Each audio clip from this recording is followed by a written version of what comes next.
It's the Nashville Predators and Anaheim Ducks. That is a matchup fans circle on their calendar every single year. Is it still a rivalry? Yeah, where do the Ducks rank in terms of the Preds' biggest rivals of all time?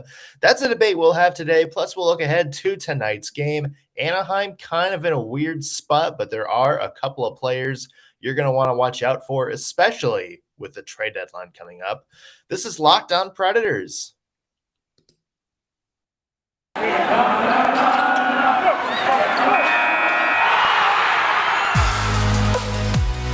You're Locked On Predators, your daily podcast on the Nashville Predators.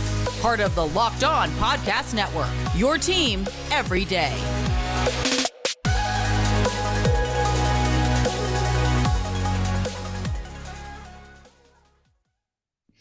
Thank you for tuning in to Locked On Predators, and thank you for making us your first listen of the day. I'm Nick Morgan. I'm a writer and editor at ontheforecheck.com, and I have a partner in crime. You do. I am Ann Kimmel. I'm a writer at ontheforecheck.com. Yeah, and the Anaheim Ducks are coming to Bridgestone Arena tonight. That is always kind of a special occasion.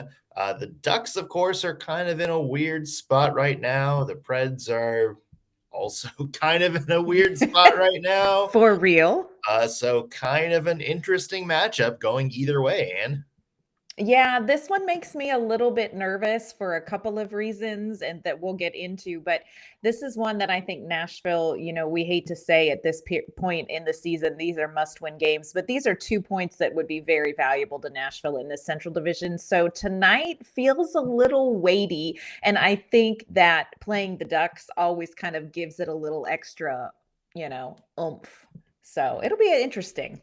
Yeah, the Ducks are always a team that it feels like the Predators always bring out their A game to. It's kind of that old rivalry sort of juice that we've seen from teams like, when the Preds always played the Red Wings, back in the early 2000s, that was always the Preds' best game. With the Blackhawks, of course, this past decade, we kind of saw that where the Preds always seemed to kind of be on their P's and Q's all game long.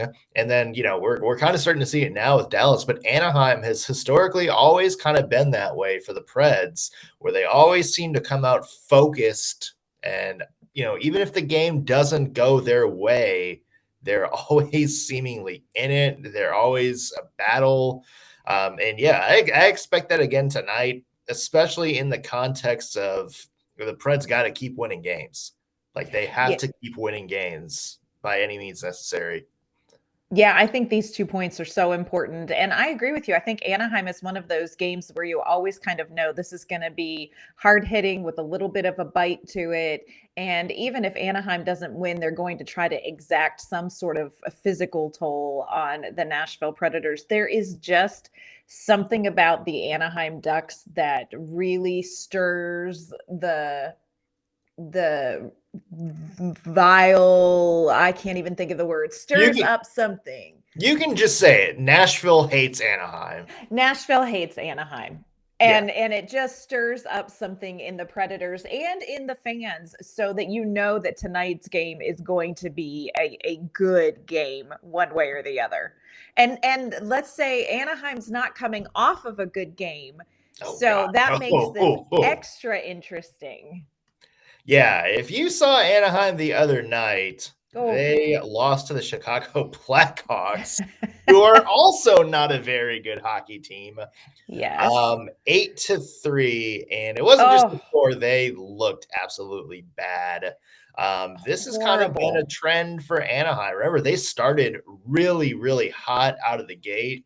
A lot of people kind of jumped to the conclusion that, hey, maybe they're ahead of their rebuild a little bit, maybe, a little bit better than teams thought they were going to be during the season. Obviously, when you have guys like Trevor Zegras stepping up and Jimmy Drysdale having the season that they're having, you're thinking, okay, well, maybe they're a dark horse. But they have kind of fallen off a lot over the last little bit. 4-6 in their last 10. They now are firmly out of a wild card spot. I mean, technically, they're only math is hard. They're only 4 points out of the last wild card spot, but they have 3 teams ahead of them right now, points percentage wise. So not only are they have more ground to make up, but they actually have fewer games in which to do it. And if you look at the last 10 games that they played where they were 4-6, it's so interesting to me because they beat a team like Boston. They beat San Jose twice, but it took overtime and a shootout to do that. They beat Vancouver. So you think, okay, maybe this is a team that is pretty good. And then, you look at their record and the teams they've lost to are pretty good. They've lost to Vegas, they've lost to Edmonton, to Calgary. So they've lost to some good teams. But then I went back and watched the highlights from the Chicago game. And oh my goodness, it was really, really rough, especially defensively. I mean, it was, I would say it was hard to watch, but it was delightful as a Nashville Predators fan to watch. Yeah. Sorry, not sorry. Yes, that's it exactly. Yeah, I mean, they're definitely, you can tell they're still in a rebuild. And I think the other thing is they're just not getting the production they were earlier in this season. I mean, Troy Terry having a phenomenal year, 28 goals and 21 assists, but he's actually cooled off from where he was at the start of the year. Like the pace is kind of dropping a little bit. And then you also look at a guy like Ryan Getzlaff, who's normally their big gun. Only 3 goals this season. Yeah. And they count on him for a lot of points each and every year. So he's having one of the worst seasons of his career. It's very weird. Like it is very weird for Anaheim because you look and you see all of these pieces stepping up, like Zegras, Cam Fowler having another big year. But then you go back and it's like, okay, well then why aren't they doing better? And then you look and it's like some of their big names are, the guys like Getzlaff that we've kind of heard like all season long, Jakob Silverberg, another guy, we're used to them kind of putting the team on their back and being the stars of the show. And that hasn't been the case. John Gibson, remember how much kudos we gave John Gibson over the last couple of years because the Ducks were terrible, but John Gibson was like ungodly good, had something like a 25 save percentage, even though he's facing like 45 shots a game, something like that. The Ducks have gotten a little bit better this year, but he has taken a step back. Like he is not having a fantastic season. In fact, Anthony Stolarz is kind of sneaking up on him. He's been playing more consistent when he's been starting. So not sure which one of them we'll see tonight, but that's something to certainly watch out for. But yeah, I mean, there's a lot of familiar names for the Anaheim Ducks who aren't doing familiar Anaheim Duck things. Yeah, John Gibson really had a rough outing against the Blackhawks. He let in 5 goals in the first period, and Stolarz came in the second and third periods for him. So he, I think he's going to want to get back out on the ice and kind of not linger in that 5-goal place. But I'll be interested to see who they do start in net because, boy, was it a rough go for Gibson. And, of course, all of this to say Nashville has their own issues that they need to navigate as well. Let's not deny that it's kind of fun to talk about how the Anaheim Ducks are struggling in certain ways, but Nashville has their own struggles as well. And, if they're not careful, this could get out of hand with them. One of the things that the Ducks do really well is their special teams is very good. They're 25% on the power play. And let's face it, Nashville, the last 2 games have done very well as far as staying out of the box and killing off whatever penalties that they took. But we have seen them down this stretch kind of get sloppy about things like penalties. And so this is one of those areas where I'm like, okay, Nashville, don't shoot yourself in the foot because they'll take advantage of this. Well, it's consistency, isn't it? We talked about how good they've been the last 2 games. Is that them going back to the norm, or is this them just kind of being on point for 2 games in a row? And that I think is going to be the big question down the stretch because, I mean, we've talked about it several times before. The Predators since mid-January have not played good hockey. There have been some good games here and there, but they've had a lot of losses. They've had a lot of just straight up bad games. And, the last 2 games have been really good. It's kind of a return. Like we mentioned, that Dallas game was kind of a return to the type of play we had seen from the Predators back in November, January, or November, December, and the start of January. I don't know why I didn't think December was a month, but, to It was each a their own. blur. It was a It's a blur. blur. It was a whole blur, that's for sure. But yeah, it was kind of a throwback to that type of play for the Predators where they were really on it and they were one of the best teams in the NHL. So that gives me hope that, maybe they've really buckled down. Maybe that Mhm. Kraken loss was a big wake-up call for the Preds. Like maybe they sat down and it's like, okay, this is it. Uh, Yeah. so that's going to kind of be the X factor for the Preds, not just in this game, but moving forward. It's like, is the Dallas game, is the San Jose game more along Mhm. the lines of what we're going to see from here on out for the rest of the season? Because if so, the Predators are going to be, a threat to get far in the Stanley Cup playoffs. If it's not, if this is just Oof. kind of an eye of a hurricane and sort of an overall downward trend, then we've got problems.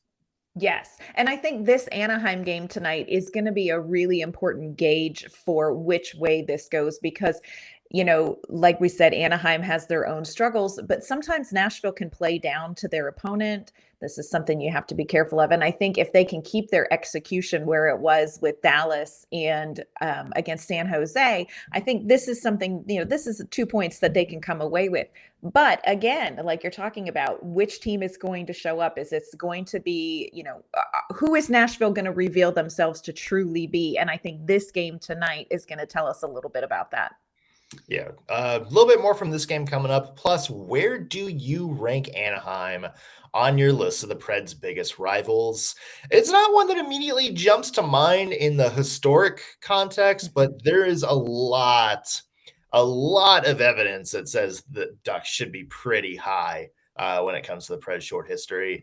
But first, I want to mention today's show is brought to you by our friends at BetOnline. College basketball tournament season underway. In fact, I'm watching a couple of early games as we speak during halftime. Go Blue. Whenever, if you want to gamble on a few of the games this year, you need our friends at Bet Online because they have all the latest odds, contests, and player props.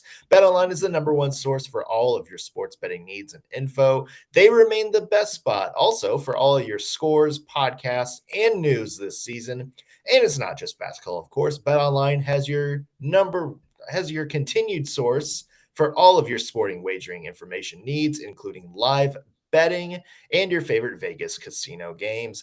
Head to the website today or use your mobile device to learn more about the trends in action. BetOnline, where the game starts. Yeah, one thing that's interesting to me about this game tonight, and I think you hit on it, is special teams. Yes. Because, as good as the Preds have played, that was kind of a sore point against Dallas. And Dallas has a good penalty killing unit. Like, let's give them credit.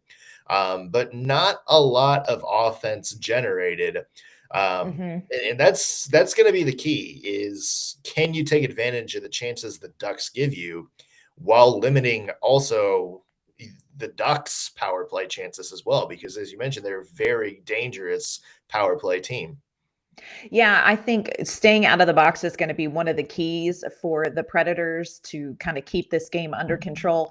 But they need to kind of get some juice back in the power play as well. And Anaheim has a pretty good penalty kill too. So this is, it's like you're going to have to make the most of the opportunities you're given and not open the door very much. And I think if you see Nashville go into the box early and you see Anaheim capitalize on it, this is going to be an uphill battle for the Nashville Predators. And that is something they don't want to do.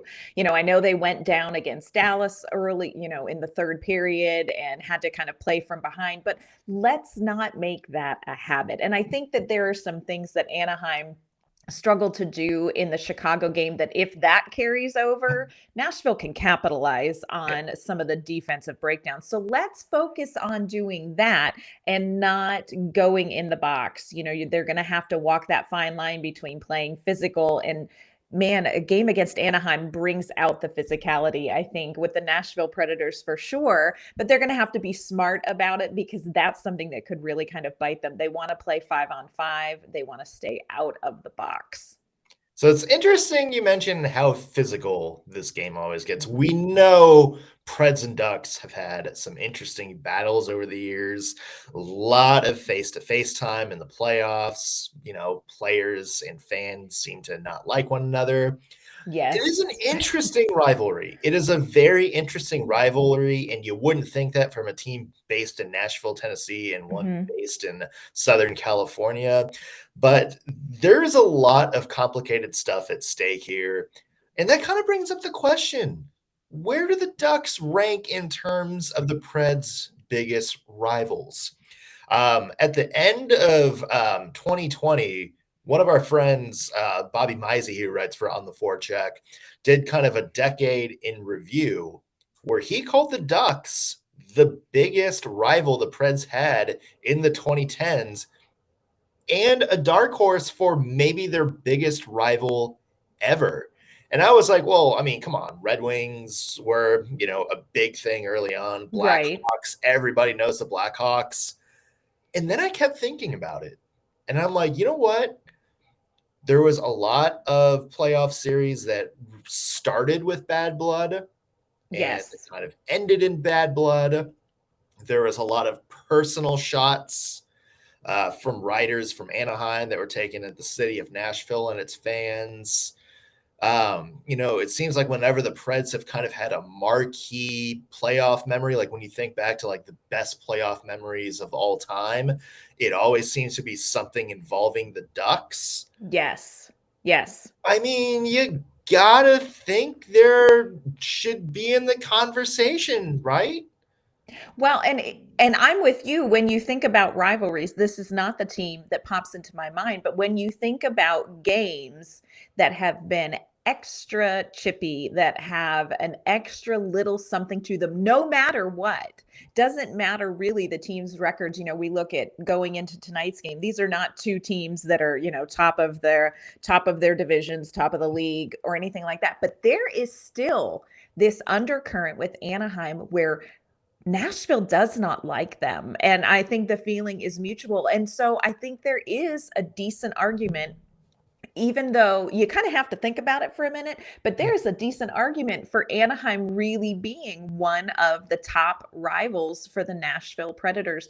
And, you just see it come out in the DNA of any game these two teams play. Yeah. And you kind of have to break it down into two series of thoughts. Like there's the divisional rivals, the ones that the Preds see all the time, that they're fighting for playoff spots against. That's kind of where, the Blackhawks came in just because they're in the same division and they started getting really, really good. But then but then the other school of thought is just teams where you always seem to be pissed off at. And that's Anaheim. And, it started way back in, it was 2011 when they had their first playoff series against each other. We, of course, know that was the Preds' first playoff series win. But there was a big article by one of the Ducks beat writers in the Orange County Sun or Orange County Register. I don't know. Who cares what Anaheim's newspaper is called? Basically trashing Nashville as a hockey town, basically trashing the city, kind of making fun of, Southerners hockey in the South. And that really ticked off Preds fans, as it should. And I think that's what kind of got the resentment towards the Ducks and their fans going. But then you couple it off and you think like Corey Perry was there. Okay, right there. And there's the story. Do we just need to end it right there with the words Corey Perry was there? Yes. But and that it kind of evolved. And then, the players started pushing a little bit harder with each other. There's a lot of kind of behind the scenes stuff going on. And it just kind of spiraled. And it got to the point where, especially I think during the series in 2016 and 2017, It was kind of I'm not comparing the two. I am not comparing the two, but it kind of had a little bit of like the 90s Red Wings Avalanche vibe where it's like they don't really have like any sort of history with each other. They don't really have like a common border. There's not like some long-standing divisional thing between them, but they always seem to meet each other in the postseason.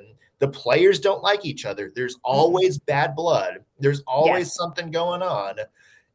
I mean, yeah, I mean that's a comparison you have to make when you're talking about these two.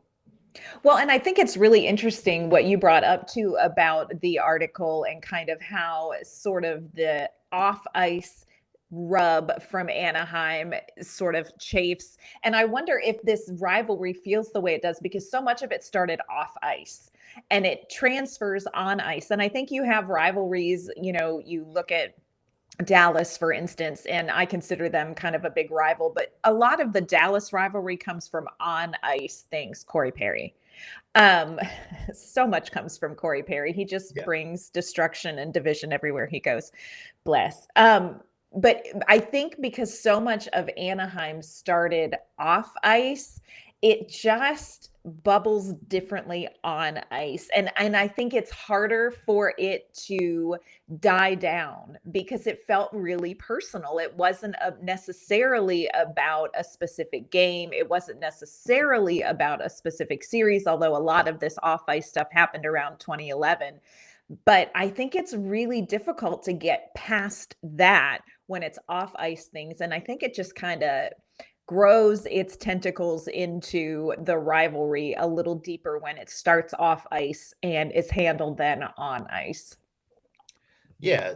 Where do you rank Anaheim on the list of the Preds rivals? Like, because, and I guess I should expand this a little bit because right now I would argue maybe there's a couple of teams like Dallas that it seems like there's a little bit more of an immediate rivalry there. But you'd have to consider Anaheim maybe in your top three, right? Yeah, I really think you do. And it's funny because, again, we don't see them all that often. And yet there is just something about the Ducks that I think makes them one of Nashville's top rivals. I would agree. I think Dallas is moving into that top three spot, Corey Perry. Well, he's not there anymore. It doesn't matter. He was. So it just doesn't matter. By rule, is Tampa now the Preds' biggest rivals? You know what? I don't like them. Yeah. Like Corey Perry reminds me of a snail, and I say this kindly, but like how like when a snail moves, it just leaves a little sludge. Corey Perry has just left hockey sludge everywhere he's gone, and it carries over. So I think Dallas, with the losing to them in 2019, I think the Winter Classic hit on Ellis. I think Dallas is kind of turning into that. But that's all, again, that's on ice things. And while I would say that's a rivalry, Anaheim still just gets in the craw of Nashville for sure. And I think they have to be considered a top three. I would go, okay, so I'm going to break this down right now. Okay. Like current. I would say number one is Dallas. Yes. Because I think that's always who the Preds seem to be fighting for playoff ground against. And I think you're seeing those games start to get a lot of bad blood. Two, I would say Anaheim based on history. And then I would say the St. Louis Blues. Now, I think, because a lot of people are going to be like, well, what about the Blackhawks? Yeah. But the Blackhawks aren't really good right now. And Yeah. I think like since that 2017 playoff series where the Preds like stomped them and then they just kind of fell off a cliff.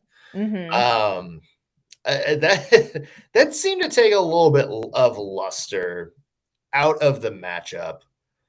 Yes. And it's still fun to beat Chicago. Like, do not get me wrong. But I think from our standpoint as Preds fans, there's a little bit more of not only is it fun to beat them, but it's important to beat them. And I think that's kind of what makes the rivalry. Like I would say, Detroit, Chicago are probably the Preds' two of the three biggest rivals of all time, along with the Ducks. But the Red Wings don't play in the division anymore, and the Blackhawks are bad, so it's like not as an important of a thing. Right. Those three teams, and I say Anaheim because they are still in a playoff hunt, and this game for them can change a lot of things about their playoff push from their perspective. But yeah, I would say Dallas, Anaheim, St. Louis. I think It's your one turn. that I would agree with that. St. Louis, maybe. I'll tell you the one that I think is starting is Carolina. I was going to say that too. Yeah. I think Carolina is kind of brewing a little bit of this because in 2021 in 2021 the kind of divisions were shifted, and so we saw Carolina a lot, and then we had to beat them to make it into the playoffs, and then oh hey wait look, we get to play them in the playoffs, and those games were really physical. They were really very heated. And so I feel like Carolina is growing into a rival where when you see it on the calendar, you have that Anaheim Ducks like, really want to beat these people. But I think it's interesting. Riddle me this, Nick. Why is San Jose not a rival, considering we've lost, the Predators lost to them in 2006, 2007, 2016, and yet they don't sort of evoke much for me. I would say at some point they did. Really? But I think it's another one of those things where they don't see each other a lot anymore.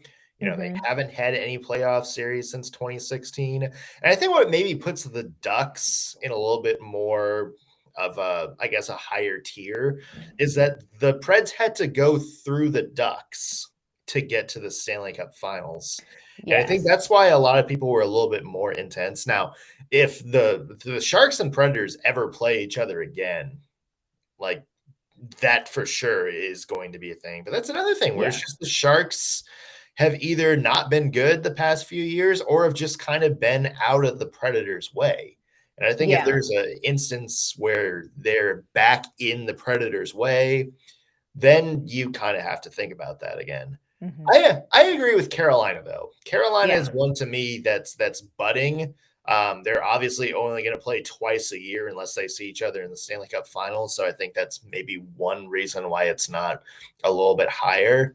The social media between the two fan bases and their social media guy not liking our social media girl apparently was a thing. Yes.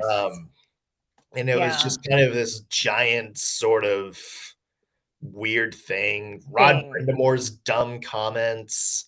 I think there's just a lot of stuff that makes Preds fans not like Carolina very much.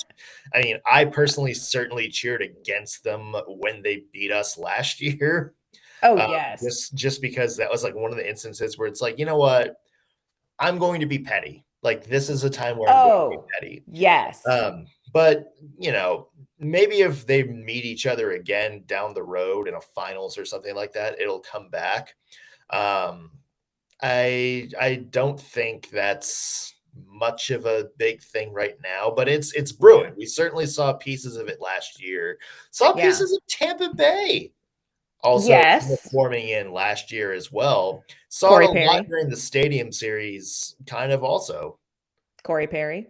Perry, the snail sludge is moved down south. Snail sludge. I mean, it's just the fact that is. But, another one that I thought about was Minnesota. And basically because the teams are so interchangeable, it seems like we just swap players and then you have to not like them again. Yeah. But they have the old owner. They have the old players. I'm sure because we've been putting in the universe, they're going to sign Philip Forsberg this offseason. No. No.